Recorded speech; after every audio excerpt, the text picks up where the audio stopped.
Assalamualaikum warahmatullahi wabarakatuh. Alhamdulillah rabbil alamin wa bihi nasta'in ala umuri dunya waddin wassalatu wassalamu ala al-mab'uthi rahmatan lil alamin sayyidina wa nabiyyina Muhammadin wa ala alihi wa sahbihi ajma'in. Allahumma salli wa sallim ala sayyidina Muhammadin miftahi babi rahmatillah adada ma fi ilmillah salatan wa salaman daimaini bidawami mulkillah wa ala alihi wa sahbihi. Rabbi syrah li sadri wa yassir li amri wa hlul 'uqdatam min lisani yafqahu qawli wa saddid lisani wahdi qalbi bihaqqi sayyidina Muhammadin sallallahu alaihi wa alihi wasallam. Alhamdulillah, kita sama-sama bersyukur pada Allah Subhanahu wa taala atas semua limpahan rahmat, nikmat, karunia yang enggak pernah putus Allah berikan pada kita semuanya.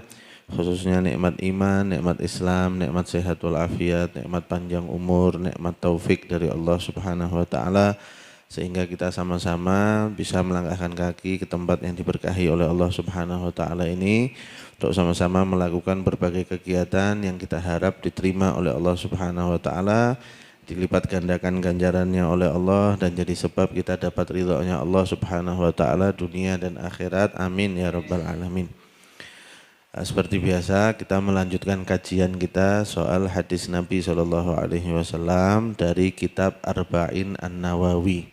Ya, kita kemarin sempat singgung Arba'in An-Nawawi itu isinya kurang lebih 42 hadis yang dikumpulkan oleh Imam Nawawi, hadis-hadis yang menurut beliau sangat penting dan mendasar untuk kita ketahui demi kesempurnaan agama kita. Ya. Malam hari ini kita sampai di hadis yang ketiga.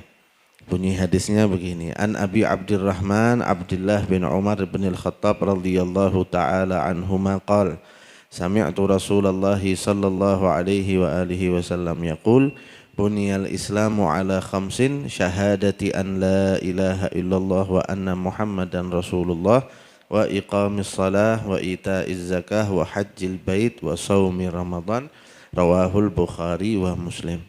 Nah, jadi hadis ketiga ini yang meriwayatkannya adalah salah seorang sahabat Nabi SAW, namanya Abdullah bin Umar bin Khattab. Jadi kalau kemarin hadis pertama dan hadis kedua yang meriwayatkan kan Sayyidina Umar bin Khattab. Nah, ini malam ini yang meriwayatkan anak beliau, namanya Abdullah. Namanya Abdullah. Nah, Abdullah ini sudah memeluk agama Islam dari ketika beliau di Mekah. Ketika itu beliau masih kecil tapi sudah kemudian masuk Islam bersama ayahnya yaitu Sayyidina Umar bin Khattab dan ikut hijrah ke Madinah pada akhirnya. Beliau ini dikenal sebagai salah satu sahabat Nabi yang paling alim dan hidupnya paling sederhana, paling zuhud. Ya. Beliau banyak beribadah kepada Allah Subhanahu wa taala, banyak meriwayatkan hadis dari Nabi Muhammad SAW, dan ada ulama yang menghitung jumlah hadis yang diriwayatkan oleh Sayyidina Abdullah bin Umar ini kurang lebih ada 1630-an hadis ya, yang diriwayatkan oleh beliau, menunjukkan gimana beliau itu selalu mendampingi Rasulullah SAW, haus dengan pengetahuan yang datang dari Rasulullah SAW. Beliau wafat ada di kota Mekah pada usia 84 tahun. Meninggalnya karena dibunuh. Ya, jadi ketika itu ada penguasa yang zalim. Ketika penguasa itu pidato, khutbahnya itu panjang sekali sampai waktu sholat itu sudah mau habis. Ditegur sama Sayyidina Abdullah bin Umar, khutbah kamu kepanjangan, ini matahari tenggelamnya tuh nggak nunggu kamu selesai pidato, kata Sayyidina Abdullah bin Umar. Maksudnya berhenti yo, kita mau sholat dulu, keburu waktu sholatnya habis. Tapi dasarnya penguasa yang zalim diingatkan seperti itu marah malahan. Akhirnya dia menyuruh salah seorang bawahannya untuk membunuh Sayyidina Abdullah bin Umar bin Khattab. Ketika itu orang suruhannya ini bawa kayak belati gitu kecil, atau ada yang bilang bawa tombak kecil gitu tapi ujungnya aja yang tajamnya itu, terus dilumuri racun. ketika Sayyidina Abdullah bin Umar lagi tawaf di Ka'bah, dipepet sama orang ini, kemudian ditusuk dengan belati yang sudah diracun tadi. Ya, akhirnya sakit selama beberapa hari, pada akhirnya beliau meninggal dunia ya, pada usia 84 tahun. Nah, hadis ini kata beliau, saya dengar Rasulullah SAW bersabda bahwa Islam itu dibangun di atas 5 hal. Jadi Nabi SAW seakan-akan mau menyamakan Islam itu kayak bangunan. Nah, bangunan ini kalau nggak ada pondasinya akan roboh kan, dan nggak akan bertahan lama lah. Nabi menggambarkan Islam itu kayak bangunan. Lah, bangunan ini supaya kuat, supaya awet, supaya nggak gampang roboh, butuh pondasi. Nah, pondasinya Islam ini kata Nabi ada 5. Yang pertama, bersaksi bahwa tidak ada Tuhan selain Allah dan bahwa Nabi Muhammad adalah utusan Allah, mendirikan sholat, membayar zakat, naik haji kalau mampu, dan berpuasa di bulan Ramadan. Ini yang kita kenal kemudian jadi rukun Islam. Jadi rukun Islam. Kita mau bahas satu-satu insya Allah. Kita bahas satu-satu supaya tahu betapa pentingnya 5 hal ini sampai oleh Nabi dijadikan pondasi bagi agama Islam seseorang. Ya. Yang pertama kata Nabi, bersaksi bahwa tidak ada Tuhan selain Allah dan bahwa Nabi Muhammad SAW adalah utusan Allah. Kita kalau udah bersaksi bahwa tidak ada Tuhan selain Allah dan bahwa Nabi Muhammad adalah utusan Allah, berarti kita udah siap untuk menjalankan konsekuensi dari kesaksian itu. Kalau kita yakin, percaya, bersaksi bahwa Allah Subhanahu wa Ta'ala adalah Tuhan kita, berarti kita harus ridho dengan semua ketentuannya Allah Subhanahu wa Ta'ala. Kita harus yakin bahwa yang Allah pilihkan buat kita itu meskipun kayak-kayaknya enggak enak, tapi pasti itu adalah yang terbaik dari Allah Subhanahu wa Ta'ala. Kalau kita yakin, kita bersaksi bahwa enggak ada Tuhan selain Allah, berarti kita juga harus ridho dengan pembagian rezeki dari Allah Subhanahu wa Ta'ala. Dan bahwa itu sampai ke kita itu murni kebaikan dari Allah. Jadi kita meyakini benar-benar bahwa yang sudah ditentukan jadi hak kita itu enggak mungkin masuk ke kantongnya orang lain. Dan yang jadi haknya orang lain enggak mungkin masuk ke kita. Tuh rezeki itu gitu. Makanya kita kan pasti pernah, kita lewat di satu tempat, dari ujung ke ujung orang jualannya sama semua. Kan pernah itu, ada, maksud kita orang jualan buah, sini jualan buah, kios sebelahnya jualan buah, jualan buah, jualan buah, jualan buah. Ini semua ada yang beli, ada yang beli, ada yang beli, ada yang beli. Ini jualannya sama loh ini. Kenapa loh? Ya sudah, yang jadi rezekinya penjaga kios ini nggak mungkin masuk ke kios sebelahnya. Begitu juga sebaliknya, kita mau usaha jungkir balik kayak apa, kalau bukan bagian kita, ya nggak sampai ke kita itu. Dan rezeki itu udah dijamin sama Allah Subhanahu wa Ta'ala, jadi seharusnya kita bisa tenang. Tapi kita kan kebalik kalau kita ini ya, penyakitnya kita ini, kita kadang suka kebalik. Yang udah dijamin kita bingung, yang belum dijamin kita nyantai, tuh kita tuh. Ya kalau ditanya, ada enggak di sini yang udah dapat jaminan masuk surga? Ada enggak? Kalau ada saya mau daftar mengikut nanti besok di akhirat. Enggak ada kan? Berarti kan surganya kita tuh belum dijamin sama Allah itu. Tapi kita kalau sama ibadah, nyantai kita. Ada kebaikan, nanti ajalah, nanti besok saya melakukan kebaikan. Bisa sholat sunnah misalnya, sunnah weh kok loh. Kok kamu ndak qobliyah ba'diyah ndak sholat duha? Oh sunnah weh loh, saya ndak ngerjakan ya ndak dosa. Loh. Berarti ini padahal kalau dikerjakan jadi tambahan pahala, jadi semakin memudahkan kita masuk surga. Dan surga kita itu belum dijamin. Kita kemaksiatan, tahu ndak kemaksiatan itu mengantarkan ke neraka? Tahu, tapi kadang orang berbuat maksiat ya nyantai-nyantai aja. Kayak saya berbuat maksiat pun saya masuk surga. Loh, sudah megang tiketnya apa ini? Sudah booking dari sekarang kan belum toh. Tapi yang udah dijamin yaitu urusan rezeki, bingungnya luar biasa gitu. Pontang-panting ke sana ke sini, kadang ada yang haram disikat juga. Kadang harus jegal orang lain, ngefitnah orang lain atau pakai dusta-dusta dikit, sikat juga. Kenapa? Bingung urusan rezeki yang udah dijamin padahal sama Allah Subhanahu wa ta'ala. Nah, kalau kita bersaksi, kita yakin bahwa Allah Subhanahu wa ta'ala adalah Tuhan kita harusnya bisa lebih tenang dalam urusan rezeki. Kita seharusnya lebih bersemangat berbuat ketaatan. Kenapa? Karena kita yakin Allah itu maha baik. Kalau kita berbuat kebaikan meskipun kecil diterima sama Allah, balasannya jauh lebih besar dari yang kita kerjakan. Tuh Allah Subhanahu wa ta'ala.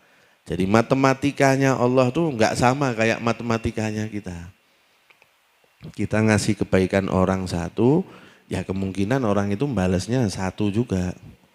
Kita mukul orang sekali, kita dipukul 10 kali sebagai balasannya. Tapi Allah kebalik. Kita berbuat kebaikan satu, dibalasnya 10 kali pakai kebaikan. Kita berbuat dosa satu, ya dibalasnya cuman satu. Itu aja enggak langsung ditulis lagi. Jadi ada riwayat yang mengatakan gini, kalau ada seseorang berbuat baik, itu malaikat langsung nyatet. Fulan hari ini berbuat baik 1 kali berarti dapat pahala 10. Tapi kalau orang itu berbuat dosa, berbuat kemaksiatan, malaikat itu enggak langsung nyatet. Sama Allah suruh nunggu dulu. Tunggu, jangan dicatat dulu. Siapa tahu sebentar lagi dia tobat. Kok ternyata enggak tobat, dicatat dosa tapi cuman 1. Tuh, baiknya Allah Subhanahu wa ta'ala. Kita kalau meyakini, bersaksi bahwa enggak ada Tuhan selain Allah Subhanahu wa ta'ala, berarti kita juga siap bersabar kalau Allah menguji kita. Dan meyakini bahwa di balik semua ujian yang datang kepada kita itu, di situ tersimpan kebaikan dan hikmah yang mungkin saat ini kita belum tahu. Kita kalau yakin sama Allah, percaya sama Allah, beriman sama Allah, bisa kita sabar dalam menjalani ujian, cobaan atau mungkin musibah yang datang mampir ke kehidupan kita. Karena selama kita tuh hidupnya masih di dunia, nggak mungkin lepas dari yang namanya ujian. Nggak mungkin lepas dari yang namanya musibah. Yang nggak ada musibah, nggak ada ujian itu di surga nanti. Kalau di surga udah nggak ada ujian, nggak ada musibah. Tapi selama kita hidupnya di dunia, ya dunia itu tempatnya kadang-kadang ada musibah, kadang-kadang ada ujian. Kalau kita perhatikan, Nabi Muhammad SAW itu kan orang yang paling dicintai Allah, orang yang paling bertakwa sama Allah. Tapi dalam hidupnya pernah kena musibah enggak? Kena. Kehilangan istri, kehilangan pamannya, kehilangan anak-anak yang dicintai, disakiti, diomongin jelek sama orang. Kan musibah semua itu. Padahal Nabi ini paling dicintai loh sama Allah. Tapi Nabi hidupnya di mana? Di surga apa di dunia? Di dunia kan? Nah, selama hidupnya di dunia, aturan main hidup di dunia itu pasti ada musibah. Nah, tinggal gimana kita sekarang menghadapi ketika musibah itu datang. Kalau kita menghadapinya dengan keimanan kepada Allah, kita bisa menghadapi musibah itu dengan sabar dan pada akhirnya kita akan dapat banyak kebaikan dari Allah Subhanahu wa ta'ala. Kita juga bersaksi bahwa Nabi Muhammad SAW adalah utusannya Allah Subhanahu wa ta'ala. Berarti kalau kita udah meyakini begitu, kita sama dengan siap untuk menjadikan Rasulullah SAW sebagai suri tauladan kita, sebagai contoh kita, sebagai orang yang kita tiru, sebagai orang yang kita ikuti. Kita berarti siap untuk menjalankan syariatnya Rasulullah SAW, mengerjakan apa yang dikerjakan Rasulullah, menjauhi apa yang dilarang oleh Rasulullah SAW. wasallam sebagaimana itu instruksinya Al-Qur'an. Kata Allah di dalam Al-Qur'an, apa yang diperintahkan Rasul kepada kamu, kerjakan. Dan apa yang dilarang oleh Rasul, maka jauhi, kata Allah Subhanahu wa taala. Kalau kita yakin, percaya bahwa Nabi Muhammad SAW adalah Nabi, berarti kita juga siap untuk mencintai Rasulullah, mengagungkan Rasulullah, memuliakan Rasulullah SAW. Kita berarti tahu bahwa Nabi itu enggak sama dengan orang pada umumnya. Yang Nabi itu ketika lahir, udah tali pusarnya terpotong, udah disunat. Kalau lahir nih semua ada di kitab sejarah, ada riwayatnya. Nabi ketika lahir dalam keadaan sujud. Kita ada enggak yang lahir dalam keadaan sujud? Tiba kalau kita, bukan sujud ya.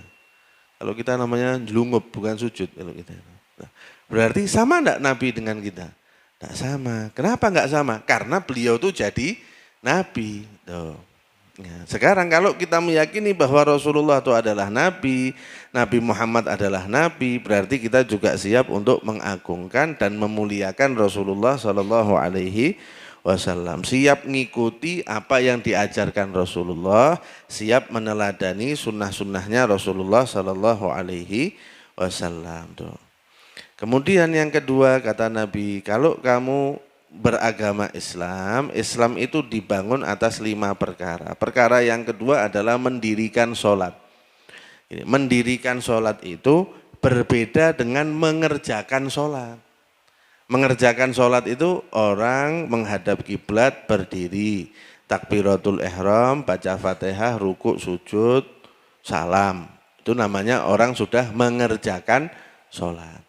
Tapi apakah dia sudah mendirikan sholat? Belum tentu. Mendirikan sholat itu artinya mengerjakan sholat dengan sebaik-baiknya, menjalankan rukunnya, memenuhi syarat-syaratnya, menjauhi semua yang bisa membatalkan sholat. Setelah itu, sholat itu ada efeknya buat dia. Apa? Sekarang dia jadi jauh dari perbuatan keji dan mungkar. Karena kata Allah di dalam Al-Quran kan, inna sholata tanha anil fahsyai wal munkar. Sholat itu mencegah dari perbuatan keji dan mungkar. Tapi sholat yang sungguh-sungguh. Sholat yang dikerjakan dengan baik. Sholat yang dikerjakan dengan khusyuk. Kalau sholat yang asal-asalan, lah itu mungkar namanya. Sholat yang asal-asalan itu berarti dia enggak sholat sama dengan.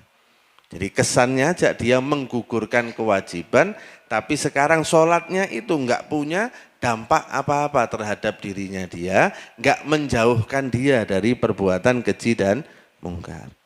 Jadi sholat yang bisa menjauhkan kita dari perbuatan keji dan mungkar itu sholat yang dikerjakan dengan baik. Ya. Dan sholat itu kan enggak banyak, kayak kita sempat bahas di sini juga. Sholat wajib itu cuma 5.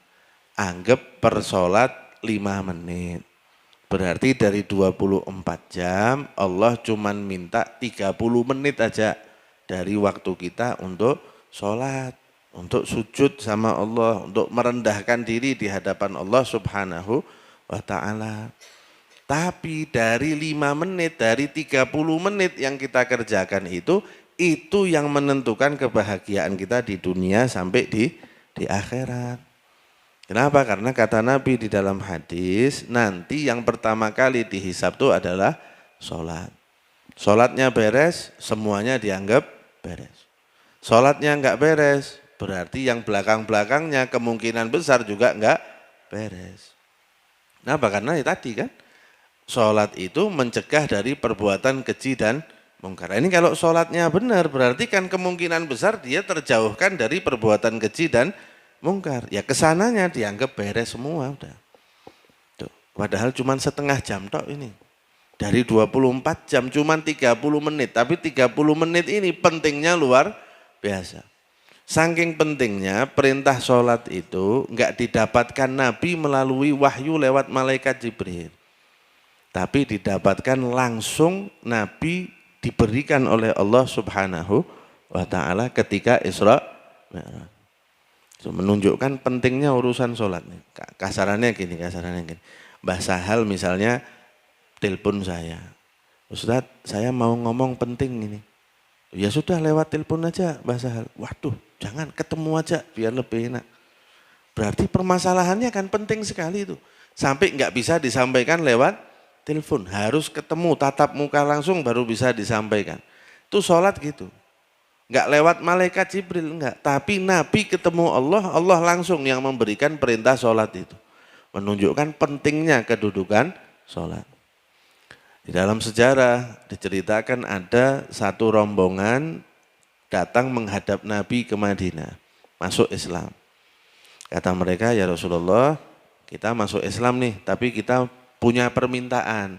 Ya, mau minta apa? Kata Nabi. Kita masuk Islam, tapi kita boleh enggak sholat ya. Ini kata Nabi, enggak ada kebaikan dalam agama seseorang kalau dia enggak sholat. Jadi baiknya kayak apa? Kok kalau enggak sholat itu jauh dari kata baik, Mas ya. Jadi patokannya, barometernya, ukurannya itu dilihat dari sholatnya. Kenapa tadi itu loh? Sholat itu mencegah dari perbuatan keji dan mungkar. Jadi sampai-sampai efek imbas akibat pengaruh dari sholat itu enggak cuma untuk dirinya tapi sampai untuk orang lain. Karena termasuk dari perbuatan keji dan mungkar kan kemaksiatan-kemaksiatan yang terjadi kepada orang lain kan. Nyakiti orang misalnya, mendolimi orang, bohong, berdusta, ghibah. Itu kan semuanya kejahatan, kemungkaran, kekejian yang terjadi dari satu orang kepada orang lain. Nah, itu bisa diatasi kalau orangnya sholat dengan benar. Makanya ketika mereka nawar, ya Rasulullah kita masuk Islam tapi enggak sholat ya. Enggak bisa kata Nabi. Ya, wong itu termasuk bagian pondasi Islam yang paling penting. Ya, sampai-sampai enggak ada alasan apapun buat orang tidak sholat. Mau sakit kek, mau perjalanan kek, mau dari sini perjalanan ke Mars tetap sholat. Tetap sholat. Sakit, ya Allah Ustadz saya enggak bisa berdiri, Ustadz saya sakit, duduk. Enggak bisa duduk Ustadz, duduk saya juga sakit, tiduran. Kalau saya tiduran tuh tangan saya enggak bisa digerakkan Ustadz, enggak usah pakai tangan, enggak apa-apa. Pakai isyarat mata, enggak bisa Ustadz, mata saya juga sudah merem tok ini karena saya sakit. Sadar, masih bisa berpikir, akalnya normal, sholat. Caranya gimana? Dibayangkan gerakan-gerakan sholatnya itu. Enggak bisa juga Ustadz, ya disolati lah sudah. Lah sudah selesai berarti. Lah bayangkan enggak bisa. Menggerakkan badan enggak bisa, lah sudah berangkat orangnya berarti. Ini sudah wayahnya disolati no berarti. Tapi selama akal masih sehat, masih sadar, enggak pikun, enggak gila, enggak koma, tetap wajib sholat. Mau sakitnya kayak apapun tetap wajib sholat. Dan sudah difasilitasi di dalam agama itu, sholat dalam keadaan sakit itu udah banyak fasilitasnya. Gak bisa wudhu, ada tayamum, kan gitu. Tadi gak bisa berdiri, boleh duduk. Gak bisa duduk, boleh tiduran. Jadi semua sudah dipersiapkan fasilitasnya, tapi sama sekali gak ada alasan untuk tidak sholat. Ini kalau kita mau main akal-akalan sendiri nih, Kalau ada keadaan yang pantas orang tuh gak sholat, itu kan waktu perang sebetulnya. Waktu perang kan itu kan menakutkan itu. Suasana mencekam, mentakutkan, ini lawan musuh. Seharusnya ini, mbok prei sholatnya itu kan enggak apa-apa seharusnya. Pokoknya dipikir-pikir loh, ini kondisi kayak gini ya besok lagi toh sholatnya. Itu ternyata kondisi kayak gitu itu tetap enggak libur sholat itu. Malah Allah Subhanahu wa ta'ala nurunkan ayat Quran khusus menjelaskan gimana caranya sholat waktu lagi perang.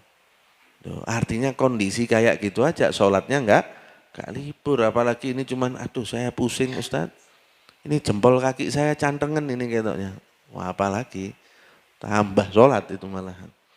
Lah orang nek sakit itu kan harusnya semakin mendekatkan diri sama Allah kan gitu. Minta kesembuhan, semakin dekat sama Allah. Nah kalau udah sakit terus nggak sholat ini kan tambah jauh akhirnya dari Allah Subhanahu wa taala. Jadi ya nggak ada alasan sama sekali kita untuk nggak sholat. Apapun alasannya tetap harus sholat dan semuanya udah ada caranya. Kita nggak bisa berkelit, nggak bisa lagi alasan apapun untuk nggak sholat. Karena semua udah difasilitasi, sholat itu gampang jadinya. Ya, sholat itu jadinya gampang. Kalau kita lihat Al-Quran, Allah Subhanahu Wa Taala kan pernah berfirman, qad aflahal mu'minun. Sungguh beruntung orang yang beriman. Terus Allah menyebutkan sifat-sifat orang beriman yang beruntung itu kayak apa? Nah, sifat pertama yang Allah sebut, alladzina hum fi sholatihim khashi'un. Orang-orang yang sholatnya khusyuk. Tuh, beruntung orang itu. Di akhir sifatnya Allah ngomong lagi, walladzina hum ala sholawatihim yuhafidhun. Orang-orang yang menjaga, mengistiqomahkan, terus-menerus melakukan sholat. Itu orang beriman yang beruntung, kata Allah. Allah juga pernah berfirman di dalam Al-Quran, manusia itu pada umumnya kalau dapat sesuatu yang enggak enak, ngeluh. Tapi kalau dapat sesuatu yang enak, dapat duit lebih, dapat kekayaan lebih, pelit, kata Allah. Itu sifatnya sebagian manusia itu begitu. Illal musallin, kecuali orang yang suka sholat. Kecuali orang yang selalu sholat, yang istiqomah sholat. Orang yang istiqomah sholat, kata Allah, sifatnya enggak begitu. Kalau dapat sesuatu yang enggak enak, sabar. Dapat sesuatu yang nikmat, yang lebih, rezeki lebih, enggak pelit, justru dia berbagi. Itu. Orang yang sholat selamat dari sifat-sifat yang kayak gitu. Tapi khusus buat orang-orang yang sholat. Lah, ini sholat yang dilakukan dengan khusyuk. Sholat khusyuk itu gimana? Sholat khusyuk itu bukan kalau kita sholat terus enggak dengar apa-apa. Itu semaput namanya, bukan sholat. Pingsan. Itu ada orang-orang yang sampai tingkatan itu ada. Bukan enggak ada. Yang ketika sholat terus masjidnya tiangnya satu roboh. Orang semua heboh, dia enggak kerasa. Ada yang sholat, musolanya kebakaran, dipanggil-panggil dari luar enggak dengar saking khusyuknya, ada.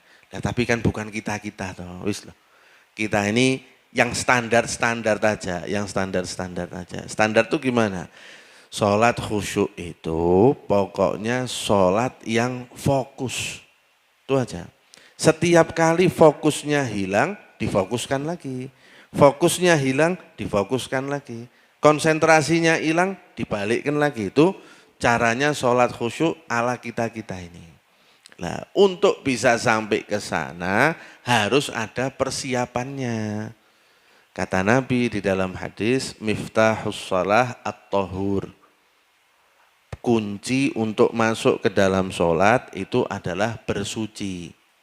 Enggak cuman supaya sholatnya sah, tapi kalau ketika bersuci, berwudu, kita bisa konsentrasi, insya Allah ketika sholat kita juga bisa konsentrasi. Ada yang namanya sholat sunnah qobliyah. Sholat sunnah qobliyah itu yang dilakukan sebelum sholat fardu. Tujuannya apa? Mempersiapkan konsentrasi kita juga. Kasarannya pemanasan. Ini misalnya tadi mau sholat maghrib. Kita sholat sunnah qobliyah maghrib dulu. Tujuannya apa? Pemanasan. Setelah ini saya mau sholat fardu loh. Dan saya harus fokus. Dilatih dulu ketika sholat sunnah qobliyah. Dan persiapkan semua hal yang membantu kita untuk konsentrasi ketika sholat. Jangan kita lagi nonton TV misalnya, begitu iklan baru sholat. Insya Allah tidak khusyuk itu. Kita nonton bola, begitu perpindahan dari babak 1 ke babak 2, terus kita sholat. Jadi komentator kita pas sholat nanti.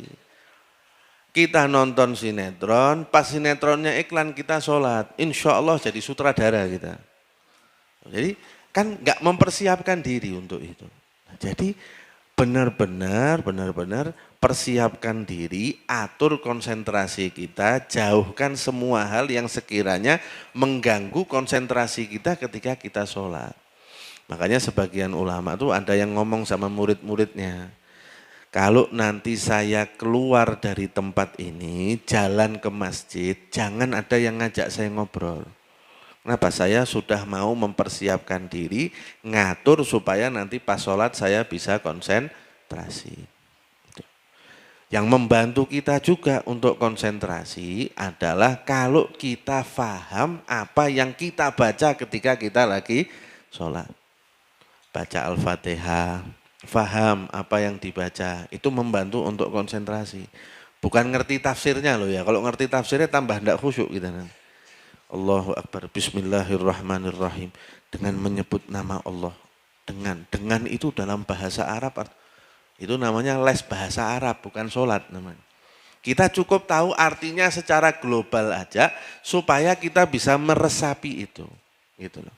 Kita baca Al-Fatihah, apa sih isinya Al-Fatihah itu? Oh, isinya Allah memperkenalkan diri. Dengan menyebut bahwa Allah itu maha pengasih, maha penyayang. Oh, segala puji itu hanya bagi Allah. Kenapa? Karena Allah loh nanti yang berkuasa di hari kiamat. Dan kita tuh hanya menyembah Allah, punya kebutuhan mintanya sama Allah. Tuh iyyaka na'budu wa iyyaka nasta'in. Kita doa, ya Allah tunjukkan saya jalan yang lurus. Supaya sampai saya meninggal nanti saya tetap ada di atas agama Islam. Tuh. Kalau kita bisa meresapi itu, tahu maknanya secara global, secara umum, itu juga membantu untuk sholat khusyuk. Kita ruku, tahu apa makna yang dibaca ketika ruku. Kita i'tidal, tahu maknanya ketika i'tidal. Kita sujud. Kata Nabi, posisi paling dekat seorang hamba kepada Allah adalah ketika dia sujud. Makanya kita dianjurkan memperbanyak doa ketika sujud. Kalau kita bisa memahami itu, meresapi itu juga membantu untuk sholat khusyuk. Ya. Dan itu harus dilatih, harus diusahakan setiap kali kita mau sholat. Setiap kali kita mau sholat. Dan nanti kan mesti toh, kita tengah-tengah sholat, udah berusaha konsentrasi, nanti ingat hal apa? Ya manusiawi. Kita kan bukan robot toh. Nanti lari kemana pikirannya, tarik lagi, balikkan lagi, atur lagi supaya konsentrasi. Udah bertahan 3 menit, 2 menit, nanti lari lagi pikirannya mikir yang lain, tarik lagi. Tidak apa-apa gitu terus, tidak apa-apa. Ya, tidak ada masalah. Kata ulama, pikiran kita itu kayak monyet. Monyet itu kan kerjaannya loncat dari satu dahan ke dahan yang lain. Kapan monyet itu diam? Kalau makan kan, kita kasih pisang, diem enggak monyetnya? Diem, konsentrasi, dia ngupas pisang, makan. Nah, pikiran kita itu kayak gitu. Kalau dia loncat ke sana ke sini, ngerambiang mikir ini itu, kasih bahan buat dia diem. Makanya tadi kita dianjurkan ngerti apa yang kita baca. Supaya kalau ketika dipanggil lagi sama Nabi disuruh sholat, dia tanya, ya Rasulullah, apa yang salah dari sholat saya? Kata Nabi gini, kamu kalau sholat itu berdiri ngadep kiblat takbiratul ihram. Terus baca Fatihah, baca surat. Setelah itu ruku yang tenang. Karena ternyata orang ini sholatnya cepet-cepetan sampai nggak ada tumak ninah tadi. Sholatnya jadi nggak sah. Kapan biasanya orang lupa tumak ninah? Kalau sholat taraweh. Nah. Biasanya orang sholat tarawih itu ngebutnya luar biasa. Buas sampai tidak ada tumak ninahnya. Sudah capek, lapar, keringetan, sumuk, gak sah lagi. Waduh, kan rugi banget ini. Nah, jadi perhatikan, mulai sekarang perhatikan tumak ninahnya itu harus ada. Dan tumak ninah itu sebentar. Seukuran kita membaca subhanallah. Makanya kalau kita ruku, kemudian kita membaca bacaan ruku, itu udah tumak ninah kita. Kita i'tidal, baca bacaan i'tidal, itu udah masuk tumak ninah. Jadi tumak ninah itu enggak lama, sebentar. Yang penting harus ada, enggak boleh sholat tanpa tumak ninah, enggak boleh. Yang harus diperhatikan juga nih kalau sholat. Kalau sholat yang harus diperhatikan ketika membaca rukun-rukun bacaan. Rukun bacaan itu apa? Takbiratul ihram, surat Al-Fatihah, kemudian bacaan tasyahud, at-tahiyatul mubarakatus, kemudian sholawat sama Nabi, dan salam. Ini 5 ini namanya rukun bacaan di dalam sholat. Rukun bacaan yang 5 ini harus terdengar minimal oleh telinganya sendiri. Jadi tidak bisa, misalnya kita sholat Allahu Akbar, terus diem bacanya di dalam hati, baca Al-Fatihah di dalam hati, baca tasyahudnya di dalam hati, tidak sah sholatnya. Kenapa? Karena harus minimal terdengar oleh telinganya sendiri. Ya, dalam kondisi normal, ya dalam kondisi normal. Tuh, perhatikan juga karena saya berapa kali lihat di masjid-masjid itu masih banyak orang ketika sholat itu diem tidak membaca. Tahu-tahu ruku, loh, dari Fatihahnya kapan bacanya? Ini bacanya di dalam hati, berarti sholatnya enggak sah. Kenapa? Karena Nabi sholatnya begitu. Dan kata Nabi, shollu kama ra'aitumuni usolli. Sholatlah kamu sebagaimana saya sholat. Nah Nabi ketika sholat membaca bacaan itu sampai terdengar oleh telinganya sendiri. Jelas ya? Itu juga penting. Tuh. Kemudian kalau bisa sholat itu dikerjakan di awal waktu. Kalau bisa juga dikerjakan secara berjamaah. Karena kayak kita bahas juga kemarin di sini sholat berjamaah itu kan murah meriah. Sholat subuh 2 rakaat kalau sendiri, kalau jamaah 2 rakaat juga sama tuh. Sama. Sholat zuhur kalau sholat sendiri 4 rakaat. Kalau sholat jamaah 4 rakaat, kan tidak dihitung ping berapa jamaahnya. Oh, ini alhamdulillah sholat zuhur hari ini yang hadir ada 100 orang. Berarti 4 kali 400, 4 kali 100 kita sholat 400 rakaat, kan tidak gitu dah. Ya mau yang hadir 1 juta orang yang sholat jamaah, sholat zuhur itu tetap 4 rakaat.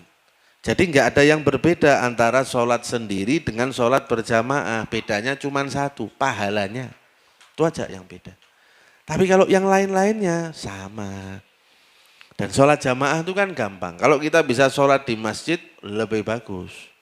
Tapi kalaupun kita lagi nggak bisa ke masjid, sholat jamaah itu yang penting ada imam, ada makmum. Jadi sholat jamaah. Imamnya 1 orang, makmumnya 1 orang. Sholat jamaah enggak namanya? Sholat berjamaah. Tuh. Jadi tetap kita sebenarnya di mana-mana tuh bisa sholat berjamaah. Tapi teorinya begitu, pengamalannya, lah ini yang repot. Kalau teori soal sholat jamaah, wah ini saya tak naruh mic, semua orang bisa ceramah soal sholat jamaah. Tapi prakteknya kadang kita masih berat sholat berjamaah, kadang masih sekali-sekali itu roto aras-arasan gitu ya. Tuh hari ini tak sholat sendiri wae lah. Aku podo wae lho 4 rakaat loh. Tahu enggak kalau ditanya, tahu enggak kalau sholat jamaah itu lebih baik? Tahu. Nah kok enggak? Nah, tuh imannya lagi tuh turun. Orang kalau udah imannya turun, susah mau ngamalkan ilmu. Tahu sholat jamaah itu lebih bagus. Tapi kalau imannya lagi turun, ya tetap milih sholat sendiri. Tahu kalau soft depan tuh lebih bagus. Tapi kalau udah di masjid, begitu soft depannya kosong, yang dilakukan, apa yang dilakukan? Kalau kita berdiri terus lihat soft depan kita kosong, kita ngapain? Masa yang betul. Kita ini orang baik, ya. Kita ini orang baik, orang dermawan. Jadi kalau lihat soft depan kosong tuh kita sukanya berbagi. Begitu soft depan kita kosong, monggo Pak, diisi Pak. Loh. Kita tuh saking dermawannya, sedekahnya udah bukan duit lagi. Sedekah pahala kita, saking dermawannya itu. Tidak ada orang ngalahkan kita, dermawan ngalahkan kita, tidak ada. Kenapa loh? Tahu kan, ini soft depan saya kosong. Kalau saya isi, saya dapat pahala, kan ngerti itu. Tapi kadang, monggo Pak, dikasih ke orang lain pahalanya. Subhanallah, ini contoh orang paling dermawan. Dermawannya tidak cuma dermawan dunia, dermawan akhirat lagi sampai-sampai. Ini top, perlu dimuseumkan orang-orang yang kayak gini. Lu langka loh ini. Dermawan luar biasa. Kenapa kok bisa gitu? Imannya lagi tuh turun.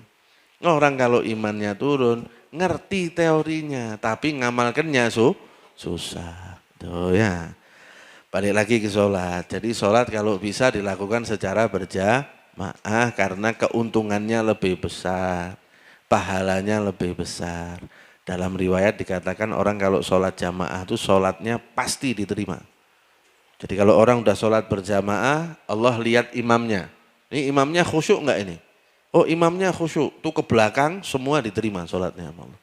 Tapi kalau dilihat, imamnya enggak khusyuk. Lihat soft 1. Ada yang khusyuk enggak? Tidak ada. Lihat soft 2. Oh ada di soft 2. Tuh semuanya sholatnya diterima. Kalau dicek dari soft 1 sampai belakang, tidak ada yang khusyuk semuanya. Kata Allah, tetap saya terima. Karena mereka berkumpul untuk sholat berjamaah. Loh kan enak tuh. Jadi kan benar-benar enggak ada ruginya kalau kita sholat berjamaah. Itu perlu direnungi lagi, perlu disemangati lagi kita supaya giat sholat berjamaah. Kemudian kata Nabi, dari 5 itu yang ketiga adalah menunaikan zakat. Kemarin kita udah sempat bahas sedikit soal zakat. Intinya ada hal-hal yang wajib dizakati. Utamanya kalau kita di bulan Ramadan ada yang namanya zakat fitrah. Itu juga harus dikeluarkan zakat fitrah. Kita punya uang, uangnya sudah sampai batas minimal wajib zakat, berlalu 1 tahun berarti sudah wajib dikeluarkan zakatnya dan seterusnya. Ya, pembahasan zakat panjang, tapi penting ya penting. Dan itu wajib ya, dan itu wajib dikeluarkan karena zakat itu fungsinya membersihkan harta kita, menambah harta kita dan memberkahi harta kita. Itu fungsinya zakat. Jadi zakat itu walaupun secara zahir kita ngeluarkan duit, pada hakikatnya itu mancing duit-duit yang lain untuk datang. Sedekah juga begitu sama. Sedekah itu walaupun secara zahir kita ngeluarkan duit, ngeluarkan barang, pada hakikatnya dia manggil teman-temannya untuk jadi lebih banyak. Makanya kata Nabi, mana qasamalun min shadaqah bal yazdad bal yazdad bal yazdad. Duit itu, harta itu enggak berkurang karena sedekah. Bahkan bertambah sampai 3 kali diucapkan sama Rasulullah Shallallahu Alaihi Wasallam. Lah di samping zakat ada yang namanya sedekah tadi itu. Nah, sedekah ini penting juga. Kenapa? Karena keutamaan sedekah sunnah itu juga banyak. Kata Nabi diantaranya sedekah itu bisa membentengi seseorang dari keburukan. Dalam riwayat yang lain, sedekah itu akan jadi payung buat orang itu di hari kiamat. Jadi hari kiamat itu kan panas, di padang mahsyar itu kan panas. Matahari itu jaraknya cuman sejengkal. Ada orang yang kepanasan, keringetan, tenggelam, banjir, tapi banjir lokal di dia tok lebih. Nah kalau banjir ngajak-ngajak repot padang mahsyar. Banjir lokal buat dia aja. Jadi ada orang kerendam sampai mata kaki, ada yang sampai lutut, ada yang sampai leher, ada yang tenggelam semua. Nah, itu di hari itu ada orang-orang yang dapat payung. Dapat payung buat berteduh. Siapa? Orang-orang yang suka sedekah. Jadi kalau sedekahnya kecil nanti payungnya, kalau sedekahnya besar payungnya, aduh ya. Jadi banyak-banyakan payung kita di sana nanti dengan cara banyak-banyak bersedekah membantu orang lain. Tuh, banyak sekali hadis Nabi, ayat Al-Quran yang mendorong kita, memotivasi kita untuk bersedekah. Nah, ada satu hal yang penting terkait dengan sedekah. Sedekah itu enggak usah nunggu duitnya banyak. Karena kalau sedekah nunggu duit banyak, insya Allah enggak sedekah kita. Ya kan? Saya punya 50.000 umpama. Nanti wis kalau 100.000 saya sedekah. Begitu punya 100.000, ini kalau 200.000 kan lebih bagus toh. Nanti 200.000 saya sedekah. Begitu punya 200.000, Ini kalau 500.000 saya kasih ke orang, lebih manfaat buat orang itu. Dah, insya Allah nanti kalau 500.000 saya sedekah. 500.000 naik jadi 1 juta, 1,5 juta, lama-lama enggak sedekah itu. Jadi punya apa, sedekahkan aja dulu sedikit. Karena yang dilihat sama Allah tuh bukan nominalnya, tapi kita punya kepedulian enggak sama orang lain tuh loh. Makanya kata Nabi, ittaqun nara walau bisyikki tamratin. Lindungi diri kamu dari neraka meskipun cuma dengan sepotong kurma. Artinya yang sepotong ini kan ada nilainya nih. Kan ada nilai, kalau kita kasih ke orang, jadi apa tuh kurma 1 itu? Orangnya lapar, kita kasih kurma 1. Asam lambungnya kumat malahan mungkin. Lalu suruh ngeremes-ngeremes apel, lambungnya kan ngeremes-ngeremes kurma kan tambah. Kerja keras. Ini 1, ini kalau dihitung pakai matematika kita tidak jadi apa-apa. Tapi ketika itu dinilai sama Allah, walaupun cuma 1, yang dilihat bukan kurmanya, tapi punya kepedulian ternyata kita sama kebutuhan orang lain. Tuh sama Allah dijadikan tameng yang melindungi dia dari api neraka. Kata Nabi di hadis yang lain, bisa jadi 1 dirham pahalanya lebih besar dari orang yang bersedekah 1000 dirham. Kenapa? Ngitungnya gini, tak kasih hitungannya. Orang punya duit 50.000, hari itu cuma punya 50.000 dia. Disedekahkan 25.000. Sama ada orang hari itu punya duit 5 juta, sedekah 50.000. Ini kalau dihitung, banyakan mana ini? Banyakan mana? Ini yang 50.000 sedekah 25.000, berarti dia bersedekah 50% dari apa yang dia punya. Nah 5 juta sedekah 50.000, berapa persen itu? Nah, bandingkan, yang 1 sedekah 50%, yang 1 cuman paling 10%. 1%, 1%. Loh, banyak mana? Lebih dermawan mana ini? Yang sedekah 50% apa yang sedekah 1%? Nah pasti 50. Nah itu kan secara nominal kan banyakan yang 50.000. Kalau kita yang ngitung. Tapi sekali lagi ini kita beramal tuh cari ridhonya Allah. Nah hitung-hitungan ridhonya Allah itu enggak pakai kayak gitu. Nah. Terus kalau kita sedekah, ini masih lanjut nih. Lanjut sedikit ya, sedikit. Kalau kita sedekah, enggak usah nunggu terima kasih dari orang yang kita bantu. Jadi kita bantu orang, orangnya enggak terima kasih, sikap kita gimana? Oh, iki besok minta bantuan lagi, rak bakal tak bantu. Nek kita kan mungkin kan gitu. Tapi seharusnya gini, saya sedekah tuh tujuannya cari apa toh? Saya sedekah tujuannya kan cari pahala dari Allah. Tujuannya kan cari ridhonya Allah. Lah, ridho dan pahalanya Allah itu enggak tergantung terima kasihnya orang itu. Kan enggak ada aturan gini, siapa orang yang bersedekah, kemudian orang yang dibantu mengucapkan terima kasih, maka dia dapat 10 pahala. Ada enggak? Enggak ada kan? Dan barang siapa yang bersedekah, kemudian orang itu tidak berterima kasih, maka dia tidak dapat pahala. Ada enggak aturan itu? Kan enggak ada. Pokoknya kalau kamu sedekah, mau orangnya terima kasih kayak enggak terima kasih kayak tetap dapat pahala dari Allah. Kamu sedekah diapresiasi kayak enggak diapresiasi tetap dapat pahala dari Allah. Dan kalau kita sedekah sama orang lain jangan diungkit-ungkit. Kita bantu orang lain jangan diungkit-ungkit. Kenapa kata Allah? Ngungkit-ngungkit itu bisa menghilangkan pahala sedekah. Kamu kan kemarin susah ya, terus saya bantu kan lancar urusan kamu jadinya ya, berhasil ya. Ya makasih ya, ya. Besok ketemu lagi, gimana kemarin ceritanya waktu kamu susah itu? Terus kan saya bantu, coba saya kok lupa kemarin ceritanya ya, coba kamu ceritakan lagi.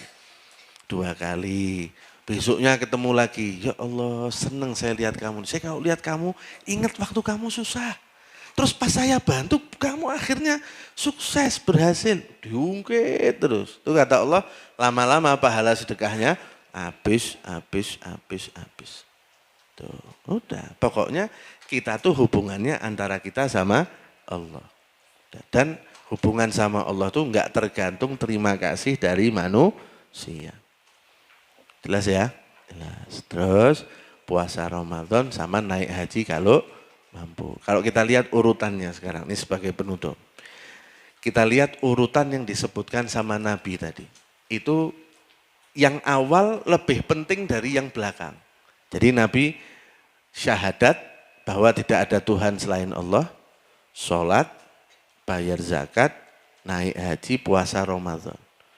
Ada enggak keadaan-keadaan di mana orang boleh enggak puasa? Ada. Umpamanya sudah terlalu tua jadi enggak puasa, cukup bayar fidyah. Atau sakit yang berkepanjangan cukup bayar fidyah. Ada kondisi orang boleh enggak puasa. Ada enggak kondisi orang enggak naik haji? Ada kalau dia enggak mampu. Kan dia enggak perlu naik haji. Ada enggak kondisi di mana orang enggak bayar zakat? Ada. Kalau memang belum waktunya wajib zakat kan enggak bayar zakat dia. Punya duit, minimalnya misal ini kalau dihitung-hitung 40 juta baru wajib zakat. Nah ini duit 40 juta aja enggak pernah lihat kita. Itu kayak apa duit 40 juta? Lah orang kayak gini enggak wajib zakat. Tapi sholat, ada enggak kondisi orang enggak boleh enggak sholat? Enggak ada. Berarti semakin ke atas semakin penting. Yang paling atas syahadat. Orang enggak punya syahadat, ini semua amal kebaikannya enggak jadi apa-apa di akhirat. Jadi semakin atas semakin penting. Dan semua orang yang punya syahadat, bersaksi enggak ada Tuhan selain Allah, Nabi Muhammad utusan Allah, semuanya akan masuk ke dalam surga. Tinggal dijaga sampai akhir hayat, dijaga supaya keimanannya kepada Allah itu selalu terjaga ya, sehingga mati dalam keadaan iman, dalam keadaan Islam, mati dalam keadaan husnul khatimah.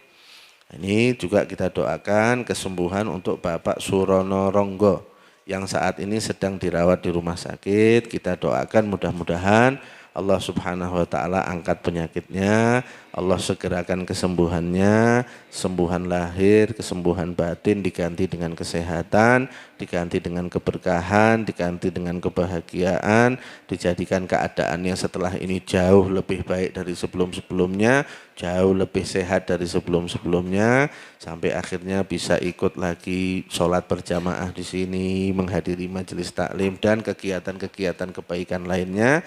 Dan semua yang sakit di antara kita, di antara keluarga kita juga mudah-mudahan segera disembuhkan oleh Allah Subhanahu wa taala dengan kesembuhan yang sempurna. Ma'alutuf wal afiyah, amin ya rabbal alamin. Dan mudah-mudahan dipanjangkan usia kita semuanya dalam kesehatan, ketaatan, keberkahan, keberlimpahan rezeki, dan pada akhirnya diwafatkan kita semuanya dalam keadaan husnul khatimah. Amin ya rabbal alamin. Kurang lebihnya mohon maaf. Assalamualaikum warahmatullahi wabarakatuh.